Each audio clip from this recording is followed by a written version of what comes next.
কি কপাল নিয়ে যে আজকে মাছ ধরতে এসেছি কে জানে। এতক্ষণ হয়ে গেল একটা মাছও জালে আটকা পড়লো না। জানি না বাড়িতে আজ কি করে বাজার নিয়ে যাব। তোর তো কোনো চিন্তাই নেই, তুই আর তোর বউ দুজন মাত্র মানুষ। আর এদিকে আমার বাড়িতে 3টা মেয়ে। এই মেয়েগুলোকে নিয়ে আমার দিন কিভাবে যে চলছে সেটা আমিই জানি। তোমাকে নিয়ে আমারও খুব দুশ্চিন্তা হয় করিম ভাই। 3টা মেয়ের বিয়ে দিতে হবে, এত বড় সংসার তোমার, কি করে যে সামলাবে কে জানে। চিন্তা করে আর কি হবে বল, মেয়েগুলোর তো বিয়ে দিতেই হবে। আর আকাশের অবস্থা খুব একটা ভালো না। চল দেখি, আরেকবার জাল ফেলে দেখি বিধাতা আজকে আমাদের কপালে কিছু একটা রেখেছে কিনা। চল চল।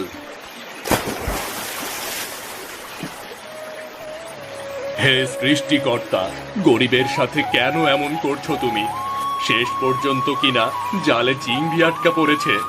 এই চিংড়ি তো বাজারে বিক্রি করা যাবে না। আজ ঘরে কোনো চালও নেই। করিম ভাই, তুমি কোনো চিন্তা করো না, এই নাও, আমার কাছে 50 টাকা আছে। এই টাকাটা নিয়ে তুমি আজকে চাল কিনে বাড়ি ফিরে যাও। আগামীকাল সকাল সকাল তুমি আর আমি আবার আসবো। বড় বাচালি রে, এই 50 টাকা না হলে আজ সারা রাত আমাকে অভুক্ত থাকতে হতো। তাহলে চললাম রে, কাল আবার দেখা হবে, কেমন?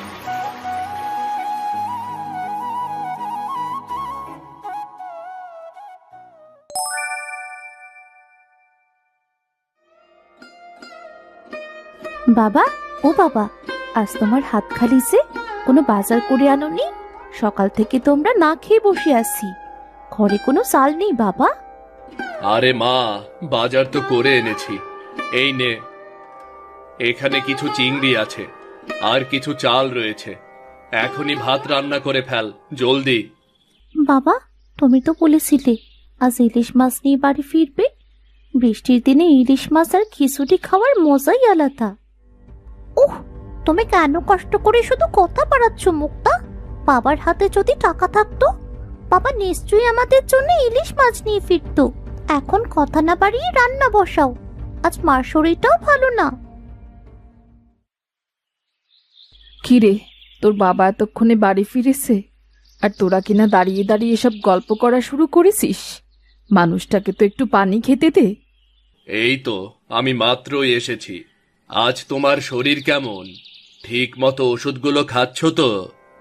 আর ভালো থাকা, গত কয়েকটা বছর ধরেই তো বিছানায় পড়ে আছি, শরীরে একদম শক্তি নেই। তোমার সংসারটাও আর ধরে রাখতে পারছি না। 3টা মেয়ে বিয়ের উপযুক্ত হয়েছে, জানি না বাকি 3গুলো কেমন কাটবে। এবার তোমাকে শহরে নিয়ে গিয়ে ভালো একটা ডাক্তার দেখাবো, আর এভাবে কষ্ট পেতে দেব না তোমাকে। বাবা, আমিও তাই বলি, মাকে একটা ভালো ডাক্তার দেখাও। প্রয়োজন হলে আমরা আমাদের জমানো সম্পদ বিক্রি করে দেব, কিন্তু মাকে সুস্থ করে তুলতেই হবে বাবা। হয়েছে হয়েছে, আমাকে নিয়ে আর তোদের চিন্তা করতে হবে না। যা দেখি, এবার রান্নাটা চুলায় দে। সারাদিন তো পেটে কিছুই পড়েনি, রান্না হয়ে গেলে তোর বাবাকে খেতে দে। আজকে আমাদের ভাগ্যটাই খারাপ। সারাদিন ঘুরে বেড়ালাম, একটা বড় মাছও পেলাম না। কয়েকটা কুচো চিংড়ি নিয়ে বাড়ি ফিরে এসেছি। আরে বাবা, সব সময় দিন তো আর সমান যায় না। একদিন মাছ বেশি উঠবে তো একদিন কম উঠবে, এগুলো নিয়েই তো আমাদের থাকতে হবে। যাও যাও, এসব নিয়ে তুমি অত চিন্তা করো না, এখন একটু বিশ্রাম নাও তো। বাবা, দেখবে আগামীকাল নিশ্চয়ই তুমি একটা বড় মাছ পাবে, আর তারপর আমরা সেই মাছটা বিক্রি করে অনেক টাকা পাবো বাবা।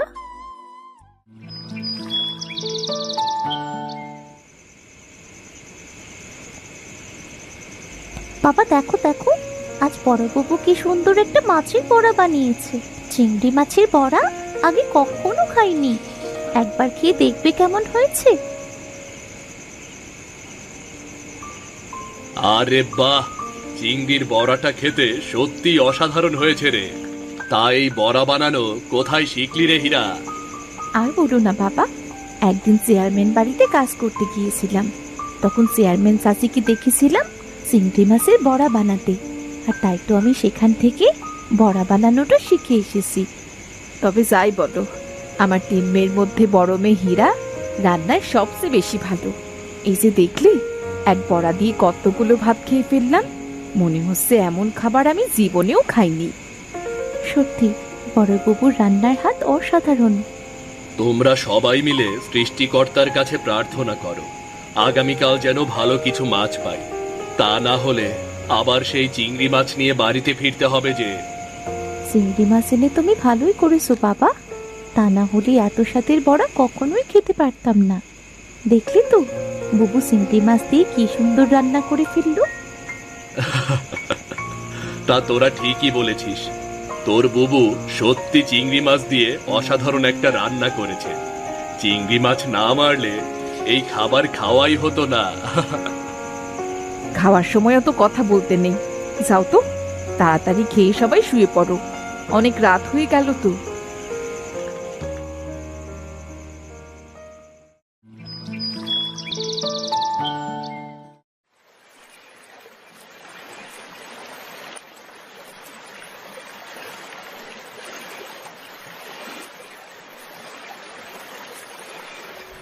অনেক আশা করে আজ সকাল সকাল মাছ ধরতে এলাম। জানি না আজকের ভাগ্য গতকালকের মতোই হয় কিনা। আরে করিম ভাই, শুধু শুধু চিন্তা করো না, সৃষ্টিকর্তার নাম নিয়ে এবার নদীতে জাল ফেলো দেখিনি, হয়তো ভালো কিছু পেতে পারি, তাই না? না না, এসব নিয়ে আমি আর ভাবি না। কিন্তু আজ যদি মাছ না পাই তাহলে আজকেও না খেয়ে থাকতে হবে। মেয়েগুলো আমার পথ চেয়ে বসে আছে। আকাশের অবস্থা ভালো না, বৃষ্টি আসতে চলেছে। চলো দেখি, সৃষ্টিকর্তার নাম নিয়ে জালটা ফেলে এবার আমাদের ভাগ্যটা পরীক্ষা করে দেখি।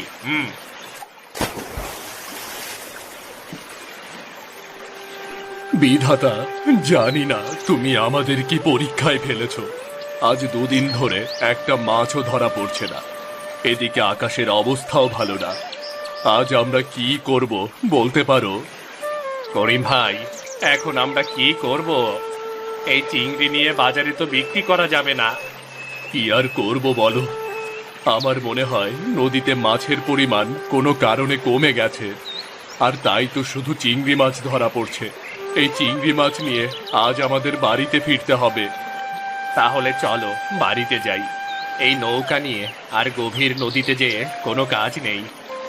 হ্যাঁ তাই চলো, তা না হলে নদীতে আবার ঝড় উঠতে চলেছে, যে কোনো সময় নৌকা আবার ডুবে যাবে।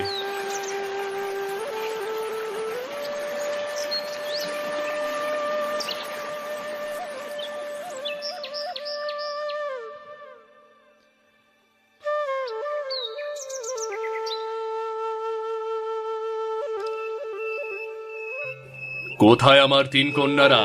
কোথায় গেল? হীরা, রূপা, মুক্তা, দেখে যাও, দেখে যাও, আজকেও আমাদের কপাল কতটাই খারাপ। দেখে যাও তোমরা। কি হয়েছে বাবা, তুমি কাঁদছো কেন? আর তুমি আজও কোনো মাছ পাওনি? ঠিক আছে, হ্যাঁ তো মন খারাপ করতে হবে না। আজ আমরা না হয় কষ্ট করেই দিনটা চালিয়ে নিলাম বাবা। কিন্তু এত সব বাদ দিয়ে প্রতিদিন কেন চিংড়ি মাছ ধরা পড়ছি সেটাই তো বুঝতে পারছি না। আরে বাবা, বর্ষাকাল তো এখনো আসেনি, আর তাই নদীতে মাছের পরিমাণ কমে গেছে। শুধুমাত্র চিংড়ি মাছই জালে ধরা পড়ছে। বর্ষাকাল শুরু হলেই দেখবে এই কষ্ট দূর হয়ে যাবে। একদম ঠিক কথা বলেছিস, বর্ষাকালে নদীতে মাছের পরিমাণ বেড়ে যাবে। কিন্তু এ কয়টা দিন আমরা কি করে চলবো বলতো? এভাবে যদি মাছের পরিমাণ কমতে থাকে তাহলে তো আমাদের না খেয়ে মরতে হবে। সৃষ্টিকর্তা নিশ্চয়ই একটা পথ বের করে দেবেন, তুমি কোনো চিন্তা করো না বাবা। চিংড়ি মাছ দিয়ে একটা কিছু বানিয়ে ফেলি, আর গরম ভাতের সাথে পরিবেশন করলে সেটা নিশ্চয়ই ভালো লাগবে।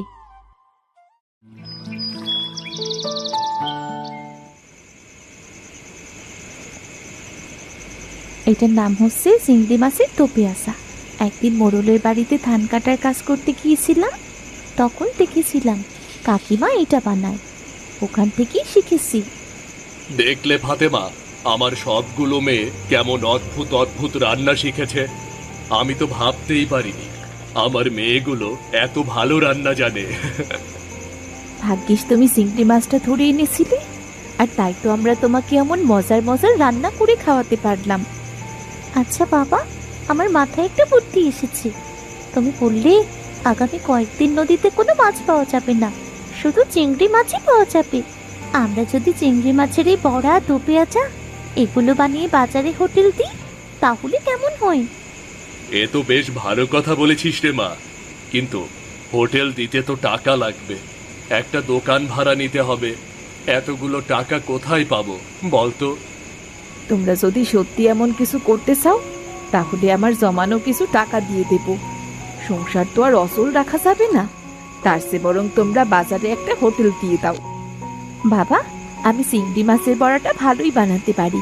আমি না হয় তোমাদের হোটেলে চিংড়ি মাছের বড়াটাই বানিয়ে দেব। হ্যাঁ বাবা, আমি জানি কি করে মাছের দো পেঁয়াজা করতে হয়। আমি না হয় চিংড়ি মাছের দো পেঁয়াজাটাই করে দেব। আমি রান্না করব চিংড়ি মাছের তরকারি আর ভাত। সবই তো বুঝলাম, কিন্তু আমাদের এই নতুন হোটেলের নাম কি রাখা যায় সেটা কেউ ভেবে দেখেছো? চিংড়ি মাছ দিয়ে এত কিছু তৈরি করবে? তাহলে এই হোটেলের নাম হবে চিংড়ি মাছের মেলা। এই হোটেলে চিংড়ি মাছ দিয়ে বিভিন্ন জিনিস তৈরি করা হবে, আর সেগুলো বিক্রি করা হবে। নামটাও বেশ চমৎকার হয়েছে। তাহলে আর দেরি কেন? আগামীকাল থেকে আমরা নতুন হোটেলের কাজকর্ম শুরু করে দেব। আমাদের হোটেলের নাম হবে চিংড়ি মাছের মেলা। তাহলে আগামীকাল থেকে আমি আর হোসেন সকালবেলা নদীতে গিয়ে মাছ ধরে আনবো, আর তারপর তোরা এগুলো রান্না করে হোটেলে বিক্রি করবি, কেমন?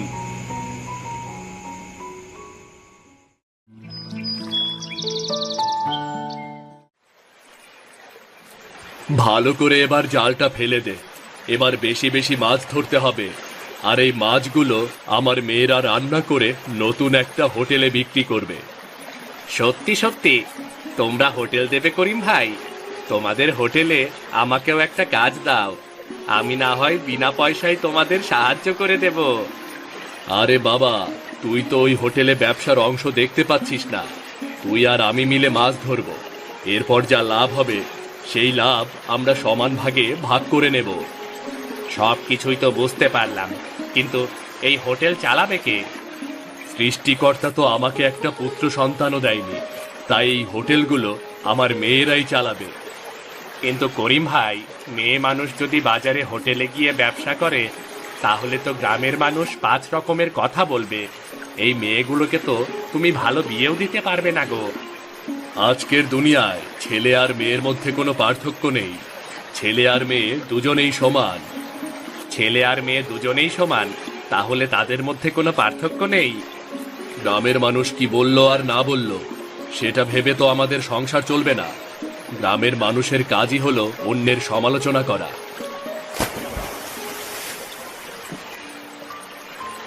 দেখো করিম ভাই, কতগুলো মাছ উঠেছে, সবগুলোই চিংড়ি মাছ।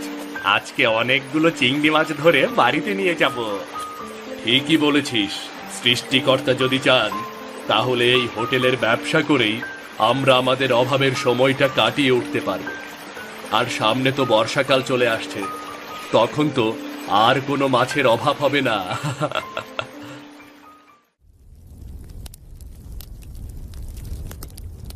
কিরে মেয়েরা, শুনলাম তোর বাবা নাকি তোদেরকে দিয়ে হোটেলের ব্যবসা করাচ্ছে। সি সি সি সি সি, এই গ্রামের কি কোনো মান সম্মান নেই? শেষ পর্যন্ত বাজারে গিয়ে মাছ বিক্রি করবি তোরা? কি আর করবো চাচি, তোমাদের মতো তো আর আমাদের কপাল নয়। আমরা যদি একবেলা না খেয়ে থাকি, তোমরা তো আমাদের বাড়ি দেখতেও আসো না। এই জন্যই তো বলি সংসারে ছেলের প্রয়োজন। আজকে যদি তোদের একটা ভাই থাকতো তাহলে এই অবস্থা হতো না। দেখতে পাচ্ছিস না, সৃষ্টিকর্তা আমাকে একজন গুণধর ছেলে দিয়েছে। এই ছেলেই আমার সংসারটাকে টেনে নিয়ে যাবে। তোমার ছেলে সংসার টানবে না চাই? সারাদিন আজে বাজে ছেলেদের সাথে ঘুরে বেড়ায়, নেশা করে বেড়ায়। তোমার ছেলে দেখবে তোমাকে আরো ডুবিয়ে ছাড়ছে। কি বললি তুই? তোর সাহস তো কম নয়। আমার ছেলের নামে আজে বাজে কথা বলছিস? দেখবি তোদের মতো হতস্তারা মেয়েদের কোনো দিন বিয়ে হবে না। যেসব মেয়েরা বাজারে দোকান করতে পারে সেসব মেয়েদের কোনো দিন